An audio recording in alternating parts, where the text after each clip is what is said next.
kedai mama, restoran sana, tom yum, restoran sini, masakan Pantai Timur kalau ikut, tak perlulah nak sampai kita hantar-hantar apa-apa. Tapi orang Melayu kita ni, dia merasa ancaman. Patutnya rakan strategi. Itu rakan strategi saya. Sebabkan orang mungkin hari ni makan kedai mama ayam hari pun orang tak juga.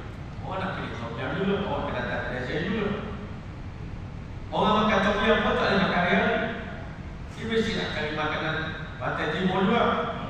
Lebih-lebih orang Kelantan mesti cari bodoh juga. Nak cari ayam asam juga. Jadi kita buka kedai, tak patutnya kita rasa nak berlomba-lomba, bahkan kita menganggap itu rakan strategi kita. Orang beriman, dia tak akan merasa curiga dan rasa terancam dengan apa aktiviti yang saudara seagama dilakukan. Ada situ sama ada kita. Maka beritahu fil umur dunia al-mazmumah, tak berlomba apa dalam urusan dunia. Yang kita nak cemburu ada dalam urusan agama bersama. Nak cemburu boleh, tengok dia beli Quran banyak, boleh cemburu kat dia. Tak azan dia bersama kan dia banyak. Cemburu dekat dia, tak apa. Nak cemburu orang yang banyak sedekah, boleh cemburu. Lawan dia. Dia sedekah 1 juta, dia sedekah 10 juta. Boleh lawan. Tapi kalau urusan dunia, dia pakai Lamborghini, kita nak pakai kereta dia, so boleh Lamborghini, susah.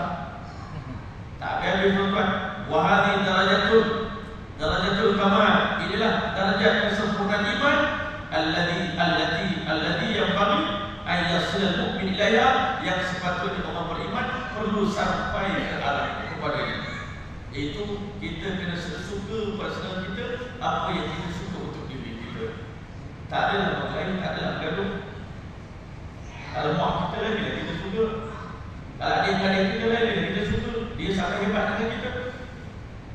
Kerabat kita, sepupu kita suka, dia hebat. Kenapa nak cemburu?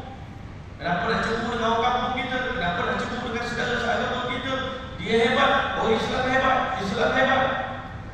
Nak cemburu apa? Orang Bangladesh kaya, alhamdulillah. Orang Pakistan, habislah kedai dia Kuala dia buat restoran, alhamdulillah. Nak cemburu apa? Saudara kita. Nak cemburu apa orang Aceh? Dia saudara kita, dia hanya kita. Nak cemburu apa? Orang Minang, dia buat kedai makan masakan Padang, silakan, saudara kami. Negara kita diutus semua. Semua orang Islam, kami jemput ulama datang, tetamu datang, orang bukan Islam pun boleh datang tempat kita. Luaskan diri kita, tuan-tuan. Jadi macam orang Madinah. Wa yufiruna 'ala anfusihim. Orang Madinah, dia bukan letak orang tetamu itu sama level dengan diri dia. Orang Madinah meletakkan tetamu lebih mulia daripada kami. Ini tetamu Rasulullah, tetamu kami, tetamu orang Madinah. Satu Madinah, kami tak jawab untuk pastikan orang ini kenyang pada malam ini. Kita hanya orang datang, aku Muhammad Paula, satu ini orang Pakistan.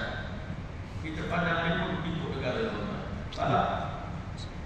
Pandang saudara seagama dengan kita. Kata Muhammad Ilyas Alaihi, apa tujuan kita ayat Allah Subhanahu Wa Taala supaya orang Islam pada hari ini memandang mulia setiap saudara Islam di dalam diri mereka ada kalimah yang sama yang ada dalam diri saya. Adakah beza kalimah Bangladesh dengan kalimah Malaysia? Sama. Kalau sama-sama lah kita dengan dia. Apa pula kita nak rasa kita lebih special daripada orang? Kita pergi Mekah pun kita masih rasa kita special lagi. Sepatutnya pergi Mekah tu kita kena koyak. Ulama kata kenapa kita kena tukar baju.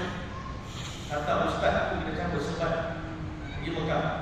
Letakkan jubah, walaupun kita istiqamah pakai jubah, pakai kain kapan.